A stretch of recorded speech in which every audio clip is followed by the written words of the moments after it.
Kemudian syarat berikutnya adalah dia harus nutup kaki, menutup semua, menutup bagian kaki yang wajib dicuci. Kita tahu semuanya bahwasanya kaki itu wajib dicuci dari jari sampai ke mata kaki ya. Nah, maka dari itu sendal ini tidak bisa juga menggantikan khuf karena sendal terbuka bagian atasnya. Nah, dia syaratnya harus nutup sampai sampai apa? Sampai mata kaki harus tertutup, harus tertutup. Jadi sendal yang terbuka seperti ini tidak bisa menggantikan khuf tersebut. Lalu eh ya, selama kita tidak terkena hadas besar, maka silahkan mengusap khuf. Kemudian jangan sampai ada kaki kita yang tampak, mungkin bolong, robek dan lain sebagainya. Kalau ada yang tampak kaki kita, tidak boleh mengusap khuf, melainkan harus nyuci kaki dan jahitannya harus kokoh, tidak boleh terlepas. Nah, jadi ini poin pentingnya sebenarnya yang ingin Anda sampaikan itu tidak bisa kaos kaki sama sandal tidak bisa menggantikan khuf. Lalu berikutnya adalah jangka waktunya. Tadi kita katakan anggaplah seseorang tersebut sudah berwudu secara sempurna, berwudu sempurna, lalu dia memakai khuf. Kalau Nabi dulu memakainya ketika safar. Jadi beliau setelah berwudu secara sempurna, beliau memakai khuf, beliau safar dan tentu di safar zaman dahulu tersebut, zaman dahulu nggak sama dengan sekarang. Mungkin tidurnya di mana ya. Jadi agak susah mungkin mendapatkan air, susah membuka sepatu. Maka beliau ketika berwudu nantinya di safar tersebut tidak usah buka khuf, melainkan cukup mengusap khuf tersebut setelah mengusap kepala.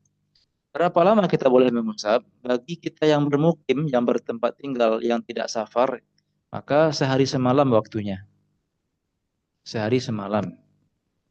Dan bagi orang yang musafir, maka dia punya waktu 3 hari. Punya waktu 3 hari.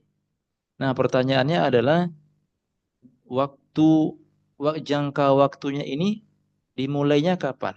Nah, kalau kita mengacu kepada pendapat Ibnu Hajar, beliau mengatakan 24 jam ini dihitung sejak kita selesai hadas ya.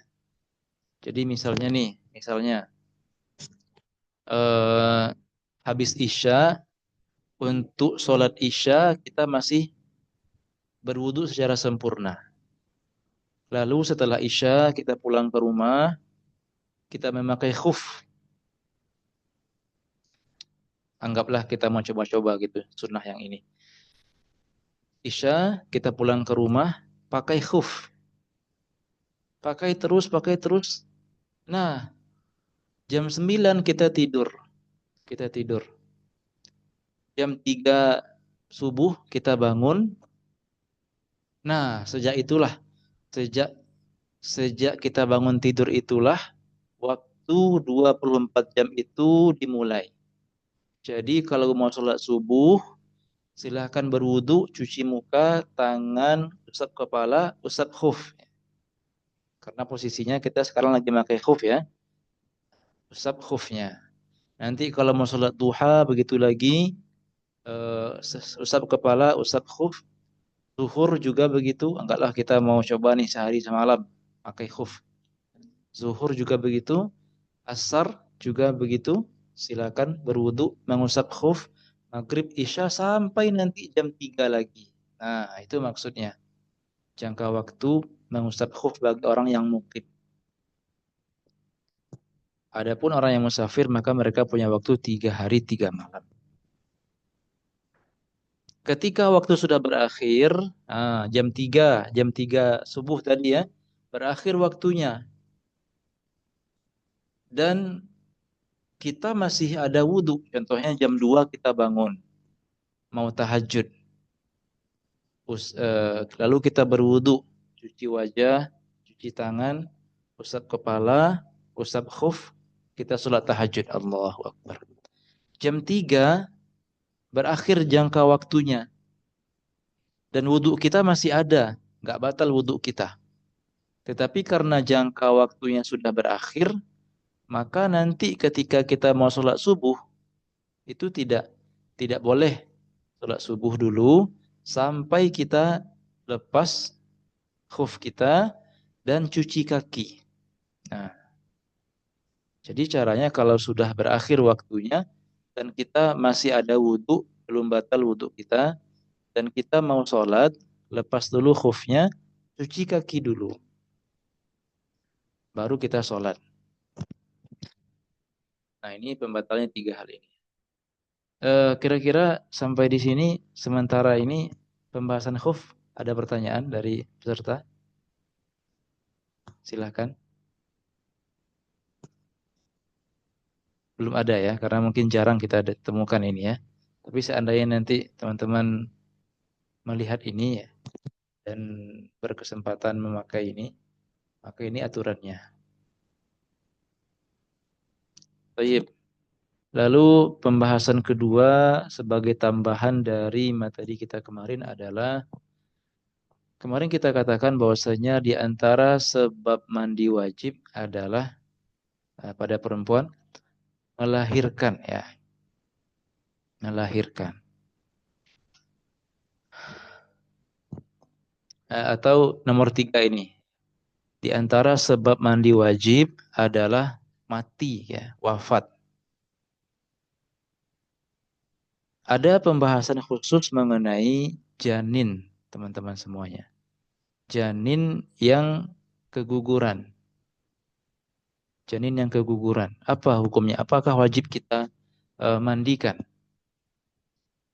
Apa itu maksudnya? Yaitu janin yang keluar dari rahim ibunya ketika usianya belum mencapai 9 bulan. Ya mungkin masih 8 bulan, 7 bulan, 6 bulan, 5, 4, 3, 2, 1 bulan. Atau mungkin baru 2 minggu gitu ya. Yang penting dia adalah siktun itu ya, asiktu. Ya, janin yang keluar sebelum waktunya, sebelum 9 bulan. Apa nanti hukumnya? Hukumnya adalah seandainya ketika dia keluar ya, ketika dia lahir, ketika dia keluar itu sempat diketahui tanda-tanda hidupnya. Seperti kita pernah mendengar bahwasanya dia menangis tadi ketika keluar. Lalu menangis 1 detik, 2 detik, lalu meninggal. Ya, meninggal. Atau sempat kita lihat gerakan dari dia sendiri. Bukan bidan yang menggerakkan, tapi dia sendiri pernah bergerak 5 detik. Lalu setelah itu dia mati. Nah, maka ini hukumnya sama dengan orang dewasa. Artinya apa? Wajib 4 hal tersebut: dimandikan, dikafani, disolatkan, dan dikuburkan. Itu kalau apa? Kalau sempat hidup ya. Berapapun umurnya, 7 bulan, 8 bulan, 9 bulan. Yang penting sempat hidup, maka inilah hukumnya. Dimandikan, dikafani, disolatkan, dan dikuburkan. Tetapi kalau sudah wafat, Masya Allah, yang diuji dengan ujian ini, lahir keluar dari rahim, artinya lahir dalam keadaan sudah wafat, tidak hidup. Tidak ada tanda-tanda dari suara, tidak ada gerakan. Yang penting tidak ada, ya, tidak hidup gitu, wafat. Nah, ini baru kita rinci bagaimana bentuknya. Jika dia sudah mulai berbentuk manusia, ya, kalau umur 7-8 kan sudah pasti itu ya, sudah berbentuk. Jadi kalau sudah mulai mengarah ke bentuk manusia, sudah terlihat tangannya, sudah terlihat kakinya, atau mungkin juga matanya gitu ya. Nah, maka wajib 3 hal, barakallahu fikum. Dia wajib dimandikan, wajib dikafani, wajib kita kuburkan. Tetapi haram untuk kita solatkan. Haram untuk kita solatkan. Karena dia nggak ada ruhnya. Sedangkan solat jenazah itu kepada yang pernah punya ruh gitu. Adapun jika dia ketika dia lahir itu belum ada bentuk manusia ya mungkin baru 2 minggu, 3 minggu gitu ya. Lalu keguguran maka tidak ada kewajiban apapun, tidak dimandikan, tidak juga dikafani, tidak disolatkan, tidak dikuburkan. Hanya saja dianjurkan bungkus ya, lalu kuburkan. Baik bungkus dengan kafan atau bungkus dengan kain biasa, terserah dengan apapun, lalu nanti dikuburkan. Itulah makna bait ini wastiqtukal kabiri fil wafati in zaharat amaratul hayati aw khafiyat wa khalquhu qad zahara famna salatan wa siwaha i'tabira aw ikhtafa aidan fa fihi lam yajib syai'un wa satrun summa dafnun qad nudib. Barakallahu fikum. Sebelum kita melangkah kembali Ana tanyakan apakah ada pertanyaan tentang janin keguguran?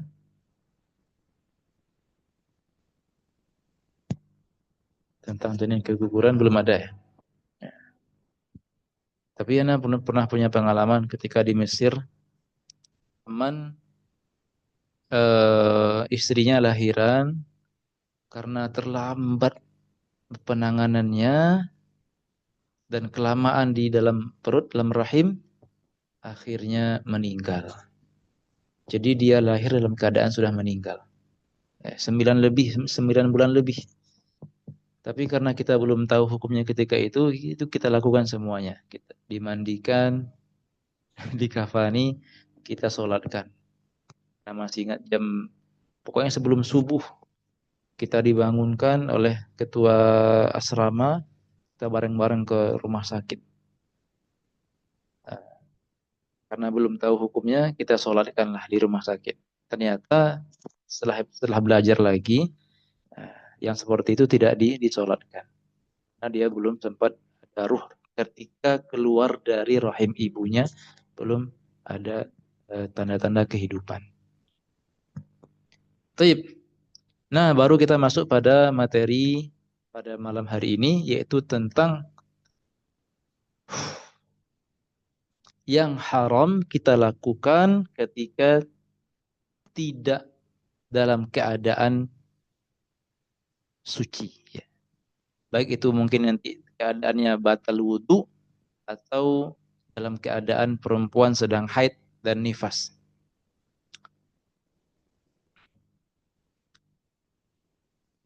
Sebelum melangkah ke sana, ya, nah punya pertanyaan lagi tentang pembatal wudhu, terkhususnya nomor 3 sama nomor 4. Sekarang kita tanya, tadi yang belum dapat pertanyaan adalah,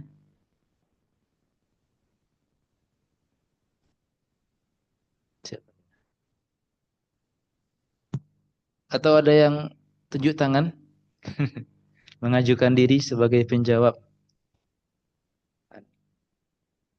Ustaz Kendi, ya, karena Anda lihat Ustaz Kendi aja nih kayaknya. Oh ya. Baik, pertanyaannya Ya, adalah, pertanyaannya, eh bahwasanya bersentuhan kulit, pembatalan nomor 3 ini ya, bersentuhan kulit ini wudhu siapa yang batal? Ini kan bersentuhan kulit antara laki-laki dan perempuan. Apakah wudhu laki-lakinya saja atau perempuannya saja yang batal? Atau pertanyaannya adalah yang batal adalah wudhu yang menyentuh atau yang disentuh? keduanya Ustaz. Oh, keduanya. Ya, betul. Barakallahu fiik. Adapun dalam kasus menyentuh kemaluan, ya, anggaplah terjadi antara dua orang yang berbeda. Misalnya nih, eh, eh, seseorang dokter melakukan khitan ya kepada seorang laki-laki, sehingga tentu dia harus memegang kemaluannya. Nah, dalam kasus pembatal nomor 4 ini wudhu siapa yang batal? Wudhu orang yang memegang kemaluan atau orang yang kemaluannya dipegang Orang yang memegang kemaluannya Ustaz. saja. Nah, Ya, betul. Barakallahu fiik. kepada Allah. Itu soal pertama. Soal nomor dua, masih antum?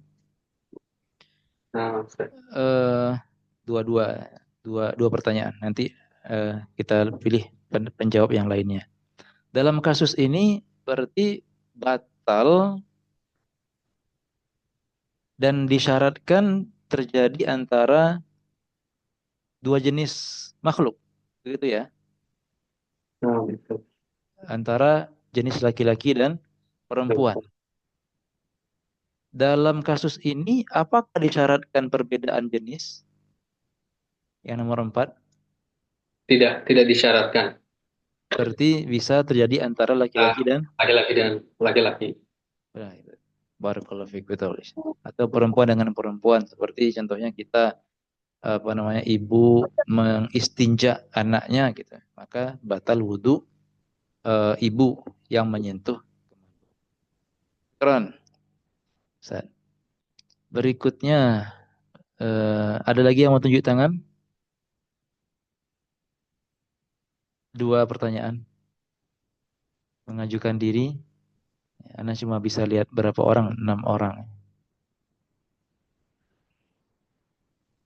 Ya, berarti Anda tunjuk. Ibu Dwi. Halo Pertanyaan Ustaz. pertanyaannya adalah hmm,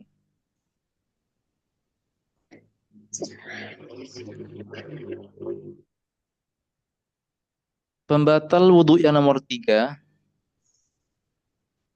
ini yang bersentuhan kulit ini, jika terjadi persentuhan kulit antara laki-laki dan perempuan, itu maksudnya adalah apakah semua kulit dari wajah sampai kaki atau bagian tertentu saja yang membatalkan wudhu itu? Semua Ustaz. Semuanya dari kepala sampai sampai kaki. Ya. Adapun yang nomor 4 ini aturannya bagaimana, Bu? Menyentuh kemaluan dengan semua kulit, dengan semua bagian tubuh atau menyentuh dengan apa? Untuk kemaluan dengan telapak tangan. Saja. Ya, Berarti bagian punggung tangan tidak batal. ya, ya, Siku, siku contohnya enggak juga. Ya, betul. Syukran. ya. Pertanyaan kedua, Pak.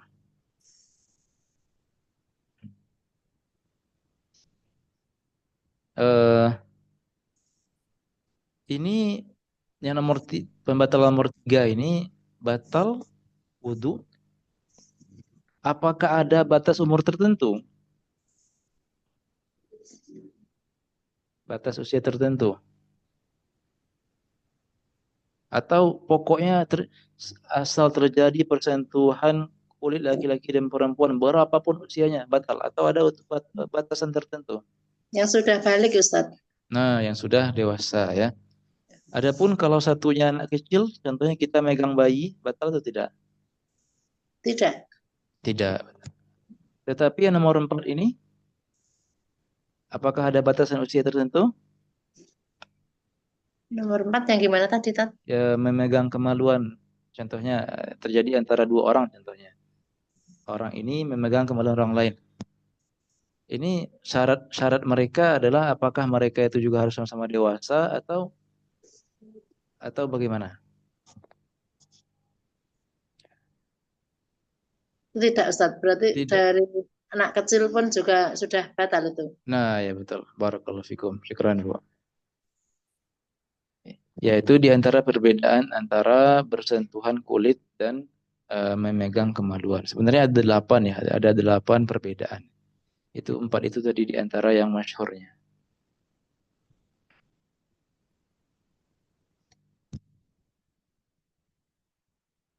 Dan ini enggak walaupun mahram ya, walaupun antar mahram ini tetap batal. Adapun yang ini batal kalau selain mahram, bersentuhan kulit. Sedangkan yang nomor 4 ini tetap batal walaupun antar sesama mahram, antara ibu dengan anak, ayah dengan anaknya. Contohnya begitu. Hmm. Eh, lalu perbedaan berikutnya juga adalah ya kadang-kadang ahli fikih ini ada-ada aja yang mereka bahas. Bahwasanya yang nomor 3 ini barakallahu fikum. Nomor 4, afwan.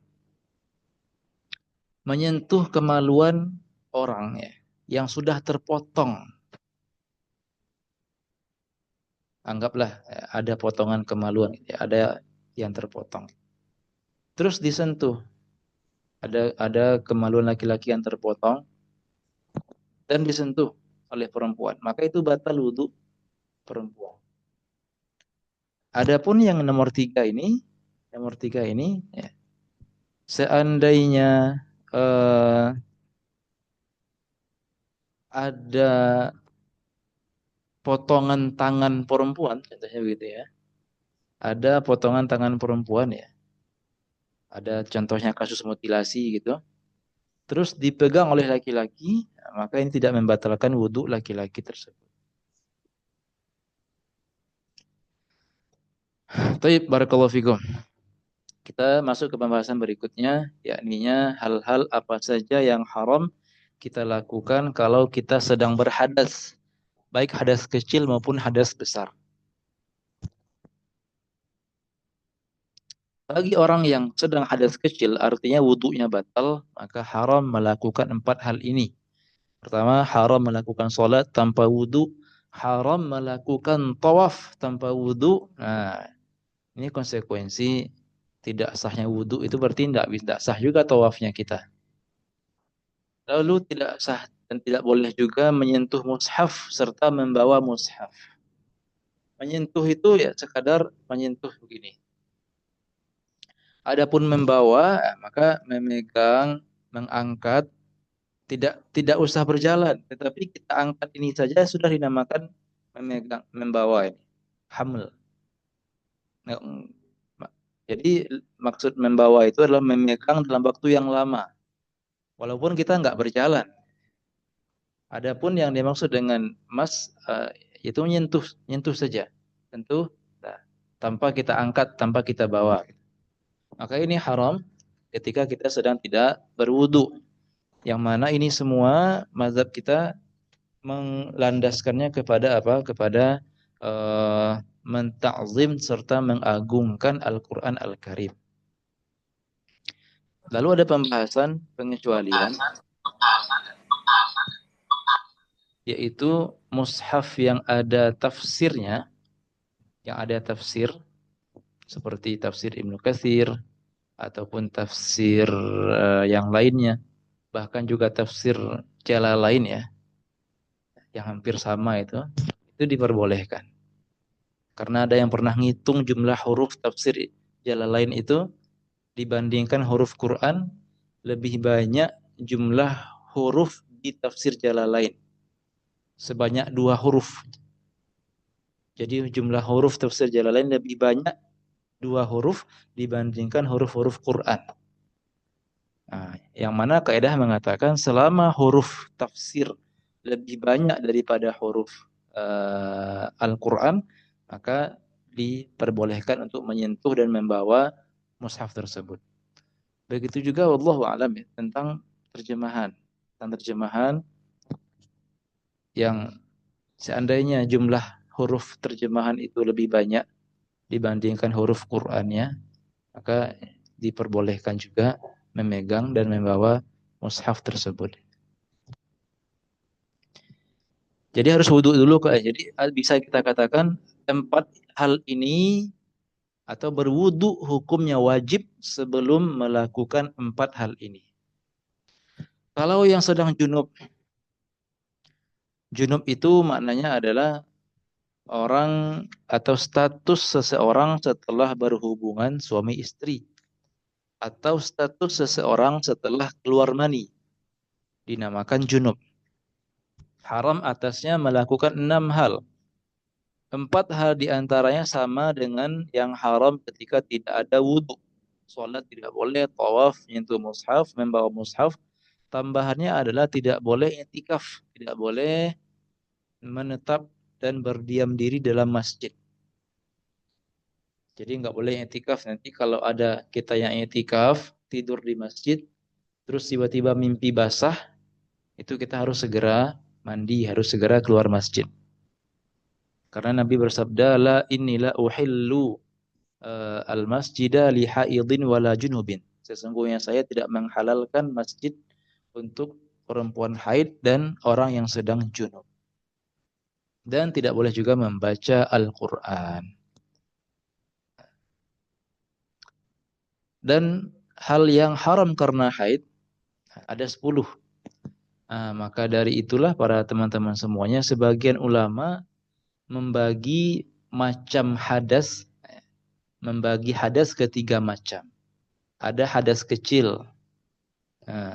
Hadas kecil itu adalah kalau wudhu kita batal, dinamakan hadas kecil. Hadas besar, yaitu perempuan yang haid dan nifas, dinamakan hadas besar. Adapun ini dinamakan hadas pertengahan. Hadas pertengahan. Kenapa? Karena hadas kecil jumlah yang haram hanya 4.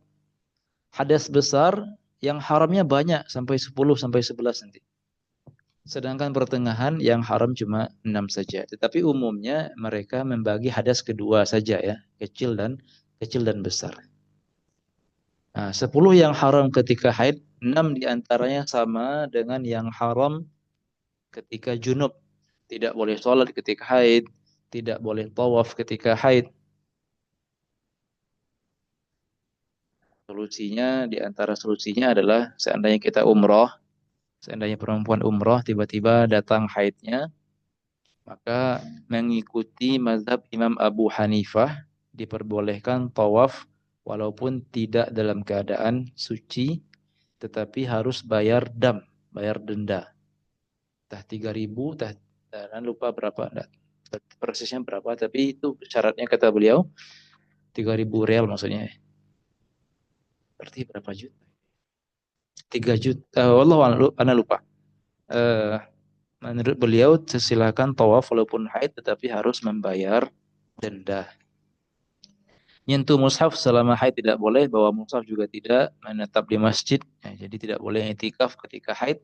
Begitu juga mohon maaf tidak boleh hadir di masjid dalam rangka mungkin majelis ilmu gitu ya. Tidak boleh. Dan juga tidak boleh membaca Al-Quran ketika haid. La yaqra'ul junubu walal haidu syai'an minal Qur'an. Nabi bersabda, orang junub dan orang haid tidak boleh membaca Al-Quran. Kecuali nanti kalau kita mau cari cara keluar, ada sebenarnya. Mengikuti mazhab Imam Malik rahimahullah ta'ala yang membolehkan membaca Al-Quran bagi perempuan-perempuan yang membutuhkan hal tersebut dikarenakan pekerjaan, contohnya sebagai guru Al-Quran atau sebagai seorang santriwati yang khawatir hafalan Qurannya hilang atau lagi jadi musyrifah, pembimbing Al-Quran begitu. Jadi yang perlu. Namun yang diberikan keringanan cuma membacanya saja diperbolehkan. Adapun nyentuhnya ini tetap tidak boleh. Barakallahu fik. Semoga Allah mudahkan. Nah, tambahannya adalah puasa. Ya. Tidak boleh perempuan haid berpuasa. Sebagaimana Ibunda Aisyah bersabda, "Kana yusibuna dzalika fa nu'maru biqada'is shaum wa la nu'mar biqada'is shalah." Kami pernah haid, ketika zaman Nabi kami pernah haid dan kami tidak puasa. Dan kami ketika suci tidak diperintahkan mengqadha salat, namun diperintahkan mengqadha puasa. Lalu talak, tidak boleh, maksudnya suami menjatuhkan talak kepada istrinya ketika istrinya sedang haid. Ini dinamakan talak bid'ah. Pernah suatu ketika Ibnu Umar radhiyallahu anhuma menceraikan istrinya ketika istrinya sedang haid, dan sampai kabar itu kepada Nabi, dan Nabi murhu fal yuraja'ha. Perintahkan anakmu wahai Umar untuk rujuk kembali kepada istrinya.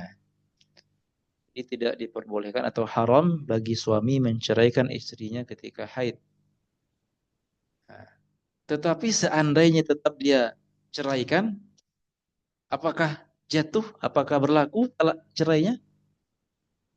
Seandainya nih dia melanggar, udah nggak tahan saya, akhirnya dia jatuhkan, saya ceraikan, katanya gitu. Apakah cerai? Tetap ya, berlaku. Ya, tetap.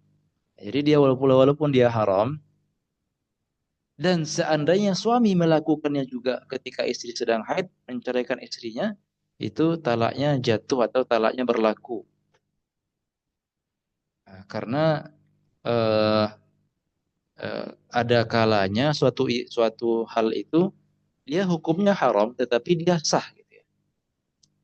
Nah, walaupun memang umumnya sesuatu yang haram itu tidak sah. Contohnya puasa ini. Puasa ini hukumnya haram bagi perempuan. Dan jika dilakukan dia tidak sah. Udahlah tidak sah, berdosa pula. Tetapi ada beberapa hal lainnya. Contohnya ketika kita membahas kemarin air suci mensucikan. Air hasil curian. Kita pakai berwudu. Hukumnya haram. Tetapi wudu kita sah. Tetap boleh dipakai untuk sholat. Begitu pula ini, talak ini haram tetapi dia berlaku juga. Artinya talaknya jatuh. Kemudian tidak boleh melewati masjid ketika sedang haid. Melewati itu maksudnya adalah masuk dari pintu dan keluar di pintu yang lainnya. Ya mungkin ada keperluan ngambil sesuatu apa gitu dalam masjid, tidak boleh. Masuk di pintu yang satu dan keluar di pintu yang lainnya tidak boleh kalau perempuan itu khawatir nanti selama dalam masjid mengotori masjid dengan darah haidnya. Adapun masuk masjid dari pintu yang satu dan keluar di pintu yang sama ini juga tidak boleh. Yang boleh itu masuk dan keluar di pintu yang berbeda. Lalu yang nomor 10 dan terakhir adalah haram bagi suami untuk melakukan hubungan suami istri atau melakukan sesuatu atau bisa dibilang menikmati tubuh istrinya di wilayah antara pusar sampai lutut. Baik itu dengan cara melihat, ya, artinya tentu langsung ya melihat kulitnya tanpa dibatasi oleh celana ataupun pakaian yang lainnya.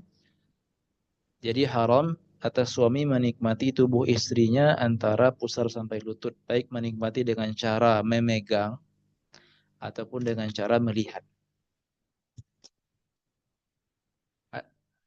Adapun tanpa syahwat, ya, tanpa syahwat, maka tidak apa-apa. Contohnya istri butuh dipijit di bagian paha, maka tidak masalah. Atau minta tolong dong liatin kayaknya luka. Dilihat bagian bawah di bagian paha contohnya tidak apa-apa. Tetapi jika ada syahwat maka tidak boleh. Dikarenakan dikhawatirkan itu nanti menjerumuskan kepada yang haram, yakninya berhubungan suami istri. Man yar'a haulal hima yushiku an yarta'a fi. Siapa yang mencoba-coba mendekat ke sesuatu hal yang berbahaya, khawatir dia akan terjerumus ke dalam hal itu. Alhamdulillah, sekarang kita masuk bab tayamum, insyaallah, yang mana dia merupakan salah satu di antara jenis bersuci yang 4 yang kita bahas di muqaddimah tadi. Ada 4 pembahasan tentang tayamum. Ada sebabnya, syaratnya, rukun, serta pembatal tayamum. Pertama kita bahas lebih dahulu tentang sebab tayamum, tentang sebab yang membolehkan kita melakukan tayamum. Saya ingatkan lagi bahwasanya tayamum ini beda dengan istinja menggunakan batu. Istinja menggunakan batu tetap boleh walaupun ada air. Tetapi tayamum tidak boleh selama air masih ada. Untuk lebih detailnya mari kita saksikan sebab-sebab berikut. Pertama sebabnya adalah karena memang air tidak ada sama sekali. Tidak ada air. Ini namanya faqdun hissi. Memang air sama sekali nggak ada. Dilihat di WC tidak ada, di wastafel tidak ada, di tempat penyimpanan di galon juga tidak ada. Memang sama sekali nggak ada. Maka boleh bertayamum. Tapi harus berusaha dulu cari-cari air. Cari-cari mungkin barangkali kita pernah nyimpan air. Nanti kita rincikan. Lalu sakit. Sakit membolehkan kita bertayamum. Sakit seperti apa Ustaz yang membolehkan tayamum? Yaitu sakit yang tidak memungkinkan kita untuk memakai air. Yang mana sakit tersebut, kalau kita, jadi seseorang lagi sakit, kalau dia makai air, dia bisa mati contohnya. Maka silakan bertayamum. Atau kalau dia memakai air, wudhu ataupun mandi wajib, dia bisa kehilangan anggota tubuhnya, contohnya hilang mata atau hilang fungsi dari anggota tubuhnya, dia lagi sakit nih dan tidak boleh kena air. Kalau terkena air maka fungsinya hilang, penglihatannya hilang. Mata masih ada ya, tapi penglihatan hilang, contohnya begitu. Hidung masih ada tapi kemampuan untuk mencium sudah hilang. Nah, maka silakan bertayamum pakai tanah, tidak usah pakai air. Atau kita khawatir, kita lagi sakit, kalau kita pakai air, khawatir akan bertambah lama sembuhnya atau sakitnya bertambah parah. Adapun karena dingin, teman-teman sekalian, tayamum karena dingin, hukumnya boleh, tetapi boleh jika tidak ada pemanas air. Tidak bisa dipanaskan airnya. Boleh. Tetapi nanti konsekuensinya harus mengulang sholat ketika sudah cuaca sudah tidak dingin lagi. Dan sebab ketiga adalah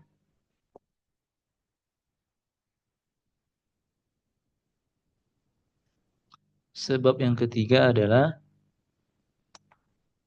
saya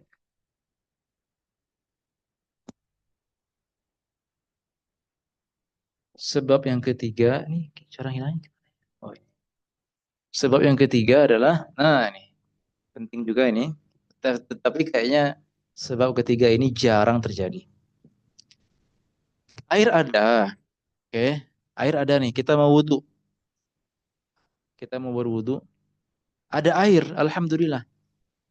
Tetapi air ini kalau kita pakai untuk wudhu habis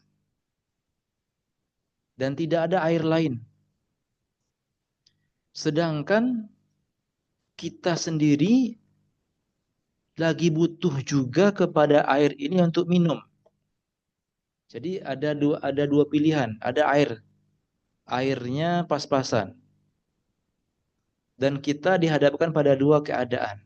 Pertama kita mau wudhu, yang kedua kita lagi haus sehaus-hausnya. Kalau nggak minum kita mati. Nah, kalau begitu keadaannya, nggak usah wudhu, tapi selamatkan diri dulu. Minumlah air tersebut. Lalu bagaimana mau sholat? Ya tayamum. Jadi kondisinya ada air ya, air yang pas-pasan. Dan bertentangan antara dua hal. Antara kita mau wudhu karena kita mau sholat, atau air ini diminum oleh orang yang membutuhkan. Baik itu kita sendiri yang membutuhkan, ataupun mungkin orang lain di samping kita lagi haus. Udah karat mau mati, butuh minum. Atau mungkin hewan binatang lain yang sudah menjulurkan lidahnya kepada kita mau minum. Nah, ini nggak usah wudhu, berikan saja air itu kepada dia untuk dia minum. Tapi ternyata ada ketentuannya teman-teman. Tidak semua hewan, tidak semua binatang yang boleh yang kita kasih minum. Silakan kasih minum dan silakan kita bertayamum kalau hewan tadi adalah hewan yang dimuliakan di dalam agama kita. Apa maksud dimuliakan itu? Maksudnya adalah hewan yang tidak boleh dibunuh. Jadi jika bertentangan antara dua hal, antara wudhu dan antara minum ada hewan di samping kita yang mana hewan tersebut tidak boleh dibunuh dan dia sedang haus butuh air. Kalau nggak minum dia mati. Maka silahkan kasih air ke hewan tersebut. Pertanyaannya, emang hewan apa aja Ustadz yang tidak boleh dibunuh? Emang hewan apa saja yang tidak boleh dan haram dibunuh? Jawabannya simpel. Cukup kita ketahui hewan-hewan yang boleh dibunuh karena dia lebih sedikit. Nah, maka dengan itu kita akan mengetahui yang tidak boleh dibunuh apa saja. Nah, ternyata yang tidak mulia atau yang boleh dibunuh ada 6. Pertama, orang yang meninggalkan sholat. Nah, itu yang bunuh nggak sembarang orang ya, yang berwajib pemerintah gitu. Kalau kalau pemerintah menjalankan aturan secara sempurna. Jadi orang yang meninggalkan sholat, jadi dia apa namanya? Dia itu masih mengakui bahwa sholat itu wajib. Tetapi karena malas dan lingkungan mungkin terbawa arus sehingga dia nggak sholat, malas. Itu termasuk orang yang apa? Diperbolehkan ditumpahkan darahnya. Kalau dia di samping kita, kita mau wudhu nih, dan dia di samping kita haus, mau mati. Nah, itu akan pakai aja air untuk berwudhu, biar aja dia mati. Lalu yang kedua, orang yang berzina. Ini termasuk orang, jadi hewan itu bukan binatang aja, tapi maksudnya makhluk hidup ya. Pezina yang muhsan ya. Jadi dia muhsan itu adalah orang yang sudah pernah menikah dan berhubungan suami istri. Jadi ketika suami telah menggauli istrinya, istri telah digauli oleh suami, maka mereka berstatus muhsan. Diistilahkan dengan muhsan. Artinya sudah. Jadi muhsan adalah orang yang sudah pernah melakukan hubungan suami istri di bawah naungan pernikahan yang sah. Nah, orang itu yang sudah mendapatkan haknya secara halal dengan cara menikah, yang sudah melindungi kehormatan dirinya dengan cara mendapatkan pasangan yang halal, maka kewajibannya tentu apa? Menjaga diri agar tidak terjerumus kepada hal yang haram. Maksud dan tujuan utama dari laki-laki ke perempuan dan dari perempuan ke laki-laki, yaitu berhubungan suami istri antara dua orang yang saling suka-suka, maksud utama dan tujuan akhirnya pasti ke hubungan suami istri, telah mereka dapatkan di bawah naungan ikatan yang sah. Tinggal bagi mereka seharusnya untuk menjaga diri mereka dari hal-hal yang haram. Nah, mereka itu yang sudah pernah berhubungan di bawah naungan pernikahan yang sah, seandainya berzina, ya, maka mereka dinamakan pezina yang muhsan. Maka apa? Hukumannya adalah dilempar batu sampai mereka mati. Dimasukkan ke dalam tanah, ditanam sampai ke leher, terlihat kepala saja ya, lalu dilempar dengan batu seukuran 1 genggam kurang lebih. Batunya nggak besar-besar juga batunya, nggak terlalu kecil juga, kerikil atau pasir. Batu sebesar genggaman kurang lebih. Nah, seandainya kita lagi punya air ya untuk wudhu, dan di samping kita ada pezina yang sudah muhsan, mau mati kehausan, itu silakan saja pakai air tadi untuk wudhu. Dan boleh aja kita biarkan dia mati. Jadi walaupun statusnya masih berstatus suami istri ataupun sudah berstatus duda atau janda, itu tergolong pezina yang muhsan. Orang murtad lagi kehausan di samping kita, kita mau wudhu, itu tidak wajib kita kasih air. Lalu orang kafir harbi, orang kafir yang secara terang-terangan mengumumkan perperangan dengan orang Islam.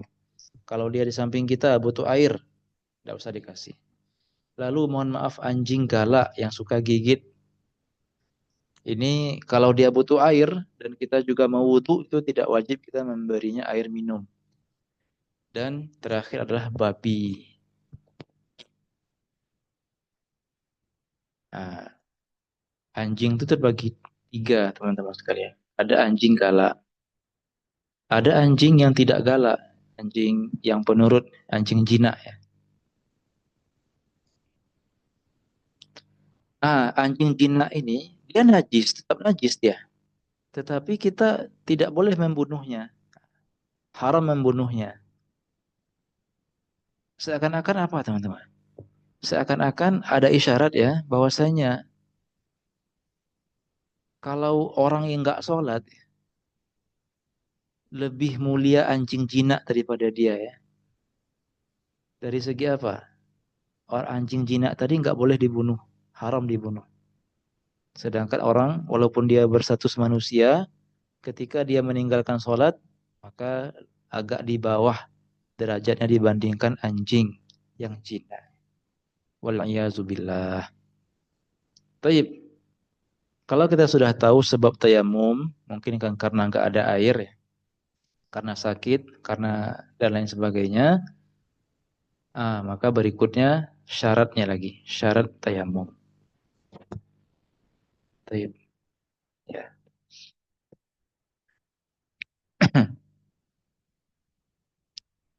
Oh ya,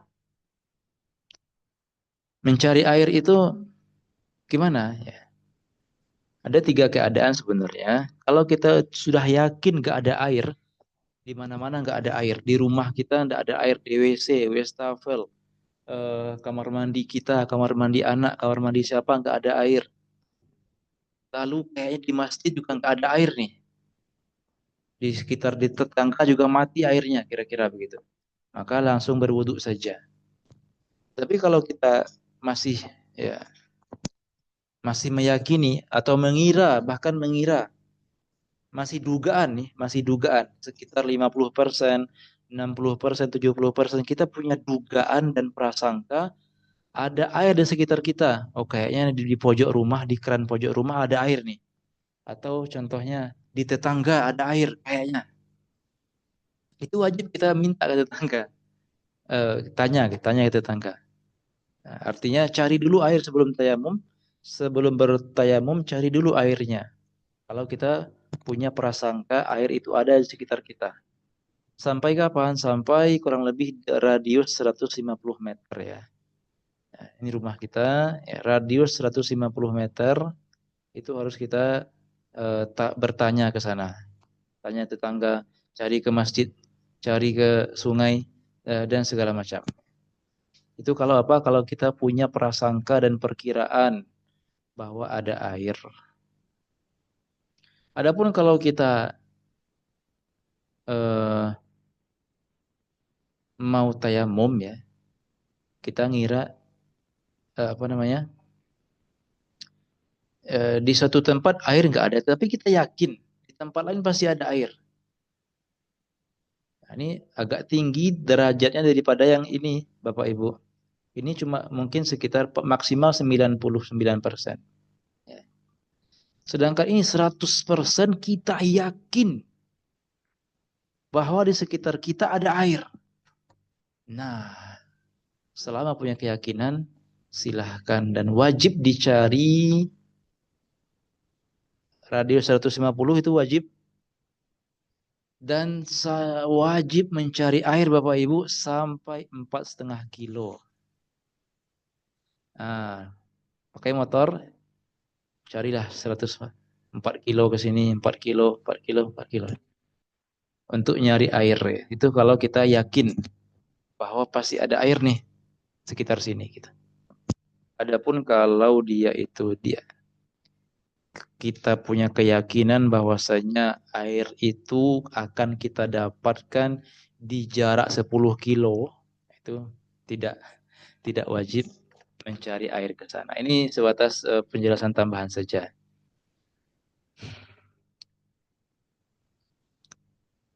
Syarat tayamum.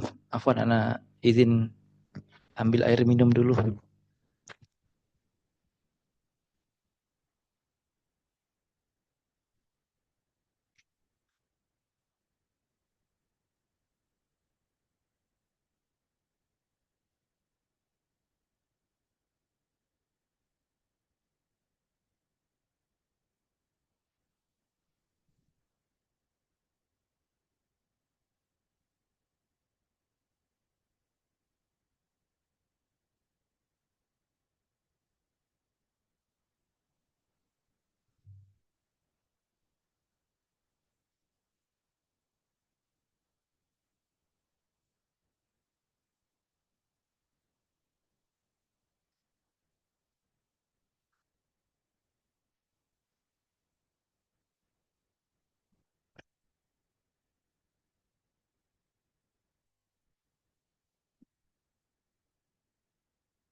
Bismillahirrahmanirrahim. Kita lanjutkan. Syarat tayamum. Para hadirin dan hadirat rahimani wa rahimakumullah. Barakallahu fikum, masih kuat sampai jam segini. Syarat pertama adalah an yakuna biturabin, bahwasanya tayamum haruslah menggunakan tanah. Harus menggunakan tanah. Kita tidak boleh menggunakan tepung pastinya ya.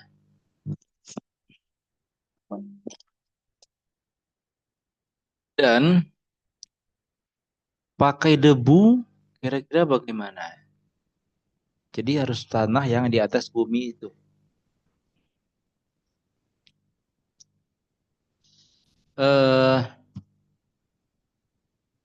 Sebentar.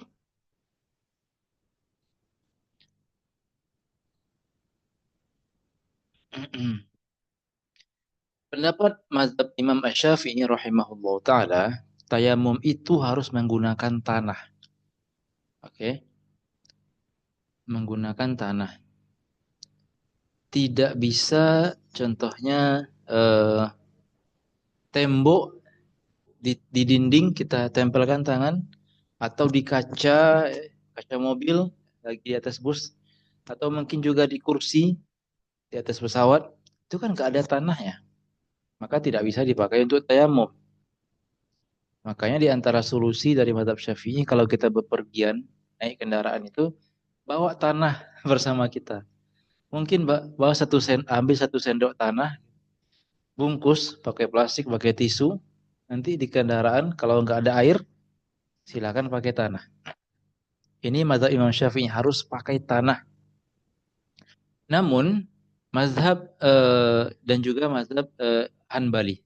Syafi'i, Hanbali harus pakai tanah atau debu.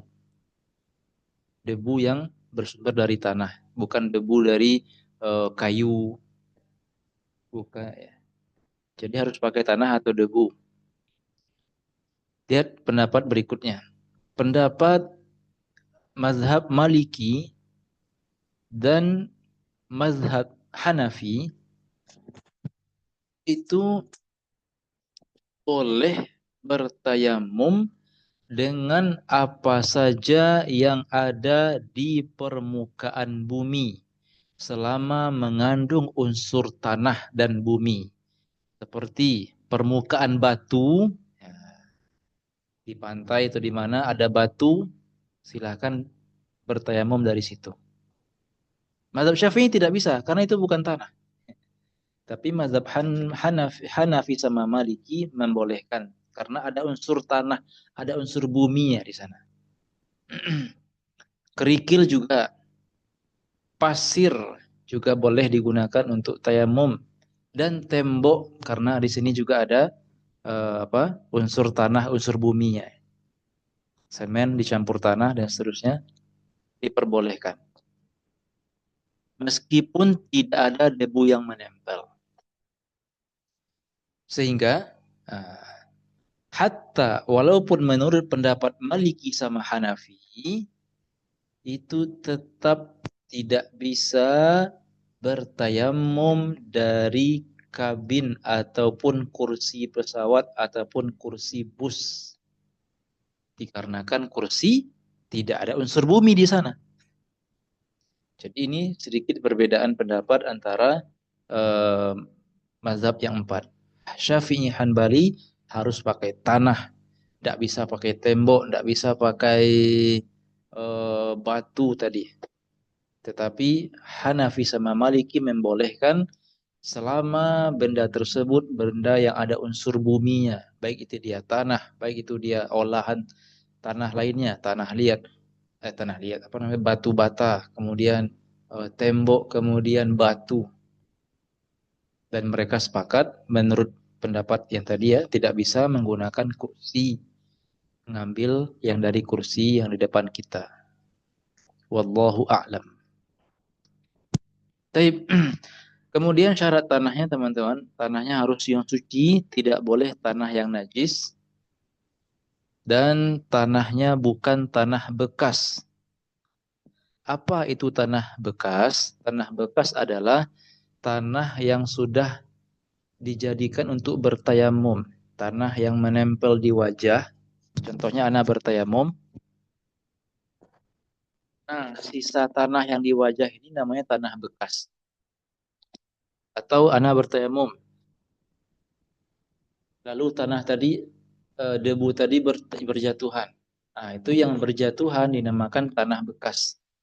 Tidak boleh ada orang lain bertayamum mengambil tanah yang nempel di wajah ana. Atau nampung di bawah. Kita hemat aja ya, akhi ya. Ana tampung sisa-sisa tanah antum di bawah.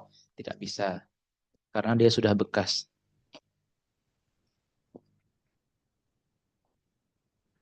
Lalu tanahnya harus murni, tidak tercampur dengan tepung dan yang lainnya. Dan tanahnya harus kering ya, harus kering. Tidak boleh tanah yang basah. Lalu tanah tersebut kita punya andil dan punya maksud untuk mengambilnya. Adapun jika tanahnya sendiri yang datang ke kita, kebetulan angin lagi kencang atau keadaan lain, yang penting tanah yang datang ke, alhamdulillah ada tanah nih, tinggal kita usap saja. Tidak bisa, karena apa? Karena tanahnya datang tanpa tujuan dan tanpa niat dari kita. Jadi harus ada niat dan tujuan mengambil tanah gitu. Faksidu atau fatayamamu itu maknanya itu. Harus ada tujuan dan niat dari kita ngambil tanah, bukan tanah yang datang ke wajah kita. Lalu syaratnya adalah mengusapnya atau ngambil tanahnya itu 2 kali. 1 kali untuk wajah, untuk kedua tangan. Tidak cukup satu kali saja. Artinya kalau begini ambil untuk wajah langsung ke tangan itu tidak sah. Harus ambil lagi untuk tangan. Dikarenakan hadis Nabi SAW at-tayammumu darbatani. Darbatun lil wajhi wa darbatun lil yadaini. Tayamum itu 2 kali ngambil tanah. Satu untuk wajah, satu untuk kedua tangan. Lalu, ini ada syarat yang agak diperselisihkan. Sebelum tayamum kita harus menghilangkan najis. Namun pendapat lainnya itu tidak usah, tidak apa-apa. Walaupun ada najis, silakan bertayamum. Ada juga pendapat kita harus tahu dulu ke arah kemana arah kiblat. Tapi ini juga enggak mutlak ya. Ada juga yang mengatakan enggak usah. Walaupun kita enggak tahu arah kiblat, tetap boleh bertayamum. Lalu tayamum itu harus setelah masuknya waktu. Di Safinatus Shalah kita sudah belajar waktu-waktu sholat. Jadi sekarang nih kalau kita mau tayamum untuk sholat subuh ini belum bisa. Karena waktu subuh belum masuk.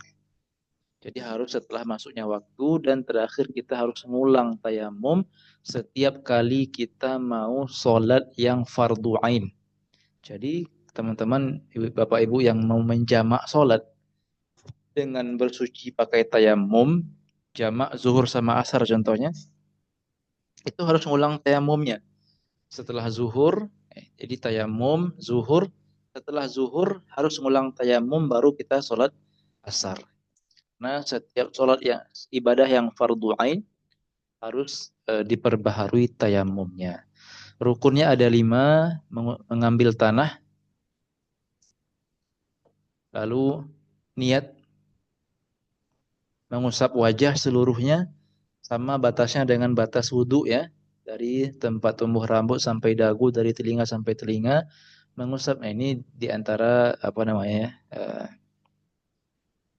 khusus mazhab Syafi'i kayaknya ini, bahwa ngusap tangannya sampai ke 2 siku dan berurutan antara wajah dan tangan. Mazhab lain kan barangkali sampai pergelangan tangan saja ya. Tapi mazhab Syafi'i harus sampai siku.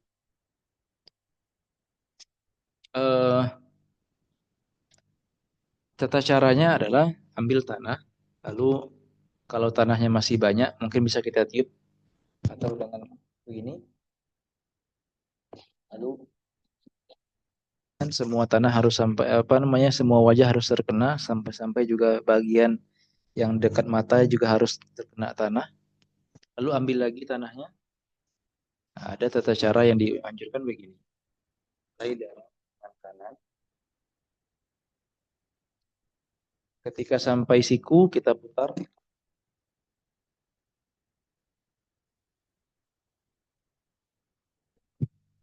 Dalam keadaan jempol belum ada bersentuhan ya. Jempol terjaga, ini kesuciannya terjaga, apa namanya, sterilnya. Jempol terangkat. Bagian dalam jari untuk mengusap punggung tangan. Seperti ini. Bagian dalam telapak tangan untuk mengusap bagian dalam tangan.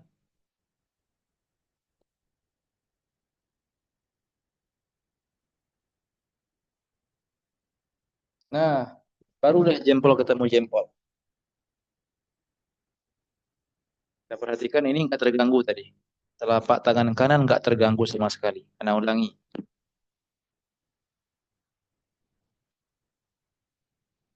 Sehingga dia bisa kita pakai langsung untuk tangan kiri.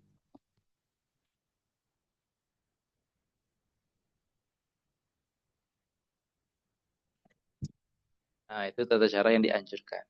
Tapi kalau susah ya, yang penting bagaimanapun caranya, yang penting tanah sampai ke seluruh tangan kita. Ambil tanah. Ya.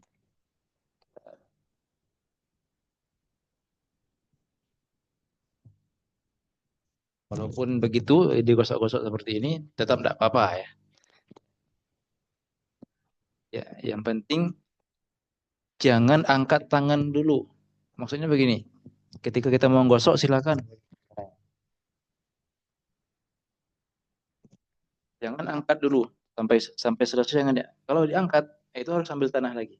Jadi gosokkan terus sampai kena semua tangan. Nah, baru angkat tangannya.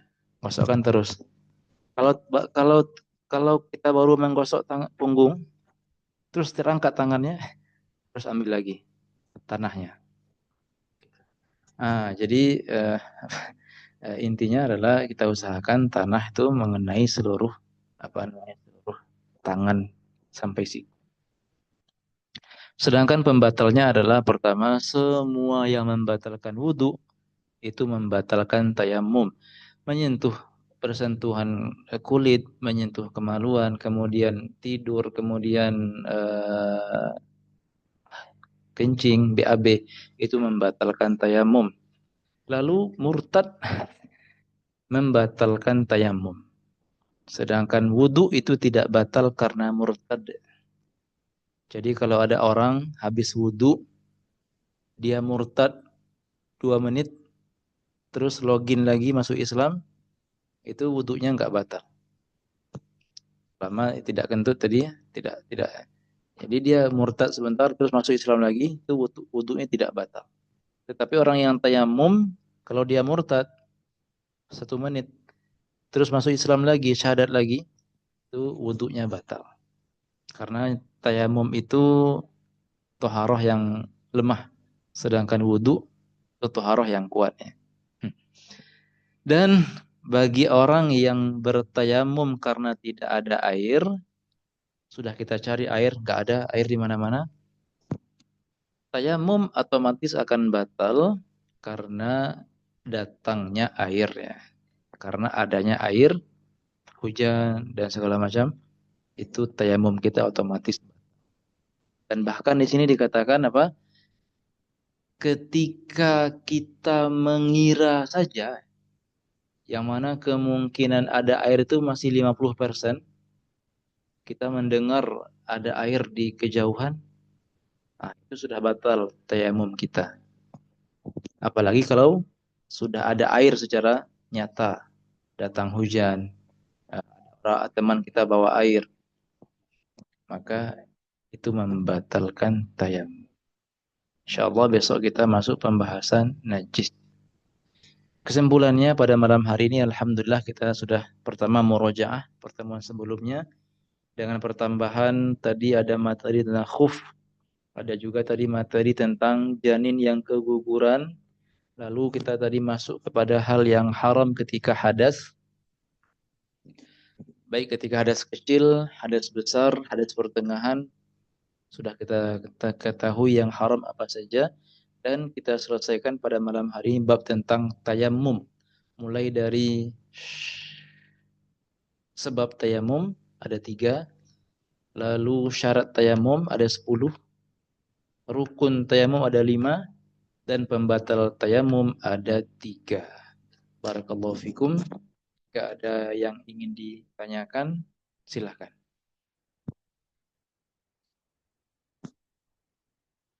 Oh ya, anak ini dulu ya, apa namanya nih? Absen.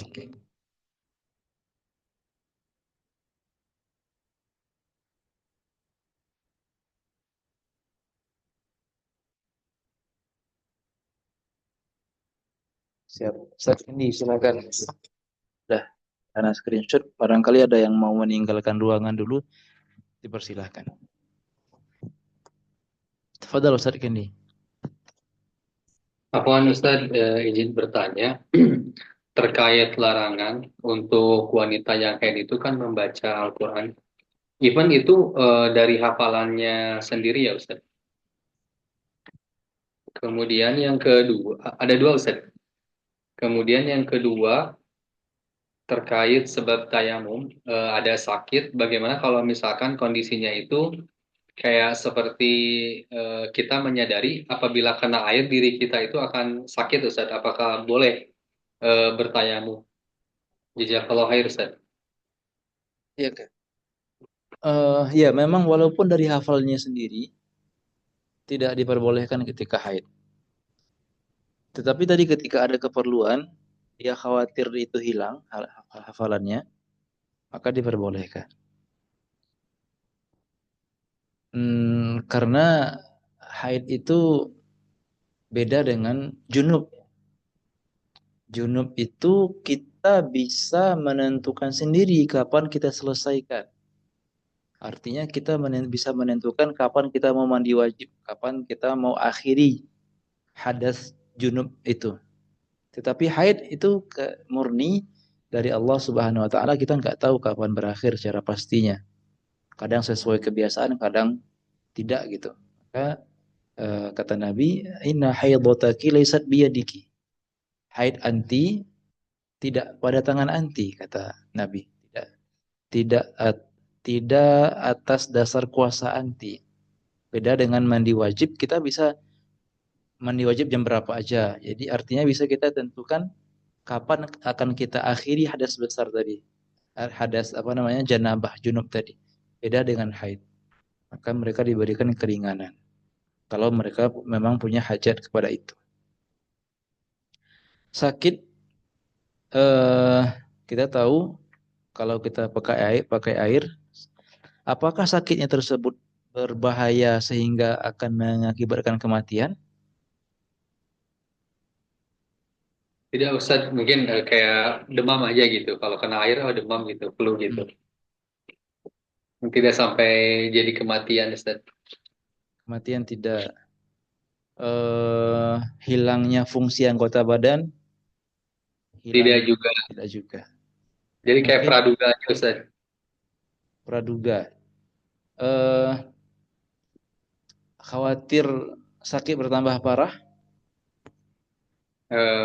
Karena belum khawatir sakit gitu. Khawatir kayaknya bakal sakit. Ya kan suka ngerasa gitu ya Ustaz. Oh Misalkan gitu. kita kena air itu kayak apa merinding gitu, apa demam gitu Ustaz. Nah, apakah itu termasuk diperbolehkan untuk tayamum atau tidak Ustaz ya? Jadi dia belum sakit ya? Belum. Tapi merasa kayak udah kurang enak badan. Hmm. Nah, ketika dia misalkan habis junub, terus ketika ke kamar mandi, kayaknya Kak, aku kalau misalkan mandi atau ini bakal sakit gitu. Apakah boleh tayamum Ustaz? Kalau masih seperti itu keadaannya, setahu ana belum boleh tayamum. Beda dengan Nah, sahabat Nabi dulu yang memang sudah sakit di kepalanya, sudah sakit luka. Lalu dia mau mandi wajib. Teman-temannya bilang tidak bisa karena mereka belum tahu. Akhirnya dia tetap mandi, akhirnya dia mati. Sampai Nabi marah. Itu karena memang sudah luka di kepala. Tapi kalau masih kayak tadi, muqaddimah atau prasangka seperti itu, setahunya belum boleh tayamum. Wallahu a'lam. Jazakallahu khair Ustaz. Wa iyyakum. Pertanyaan lain barangkali?